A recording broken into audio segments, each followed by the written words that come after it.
पौराणिक कथाओं की सीरीज में आज मैं एक ऐसी कहानी लेकर आई हूँ जो बहुत बार मेरे मन में प्रश्न उठता था। और जब भी हम जगराते में या किसी भी चौकी में जाते थे तो मैं अपनी माँ से अक्सर पूछा करती थी कि माँ, काली माँ ने शिवजी के ऊपर पैर क्यों रखा हुआ है। तो आज हमारी कथा का शीर्षक है कि काली माँ ने शिवजी के ऊपर पैर क्यों रखा। प्राचीन काल में राक्षस अपनी तपस्या के बल पर ऐसी शक्तियां प्राप्त कर लेते थे जिनके सामने टिकना देवताओं के लिए मुश्किल हो जाता था। राक्षस अपनी शक्तियों का प्रयोग करके आतंक और भय फैलाते थे। ऐसी ही एक घटना रक्तबीज नाम के राक्षस से जुड़ी हुई है। रक्तबीज नाम के राक्षस का अंत मां काली के हाथों हुआ, लेकिन इस दौरान गलती से मां काली का पांव भगवान शिव के ऊपर आ पड़ा। आइए इस घटना के बारे में मैं आपको बताती हूँ। एक बार रक्तबीज नाम के एक राक्षस ने भगवान शिव जी को प्रसन्न कर दिया और उनसे एक वरदान हासिल कर लिया। और रक्तबीज को यह वरदान दिया शिव जी ने कि उसका खून जहां भी गिरेगा वहां से उसी के समान एक और रक्तबीज पैदा हो जाएगा। रक्तबीज को अपने इस गुण पर बहुत अभिमान था, इसलिए उसने अपनी शक्ति का गलत इस्तेमाल करना शुरू कर दिया। घमंड में चूर रक्तबीज ने देवताओं तक को युद्ध के लिए ललकारा।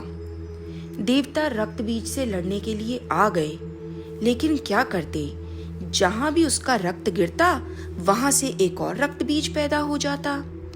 इसका परिणाम यह हुआ कि बहुत सारे रक्तबीज पैदा हो गए जिन्हें हराने का कोई रास्ता देवताओं को दिखाई नहीं दिया।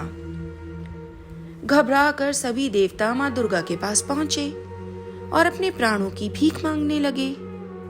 मां दुर्गा ने रक्तबीज के वध के लिए काली का रूप धारण कर लिया। रक्तबीज को देखकर मां काली क्रोध से भर उठी और अपनी जीभ को इतना फैला लिया कि सारे रक्तबीज उसमें समा गए।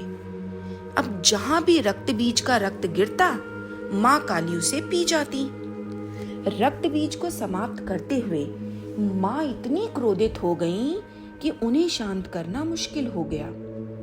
काली मां का यह रूप विनाशकारी हो सकता था, इसलिए सभी देवता भगवान शिव के पास पहुंचे और बोले कि आप ही मां का क्रोध शांत कर सकते हैं।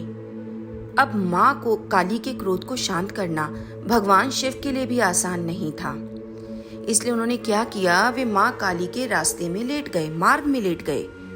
क्रोधित मां काली ने जैसे ही भगवान शिव के ऊपर पांव रखा वे झिझक कर ठहर गईं और उनका गुस्सा शांत हो गया।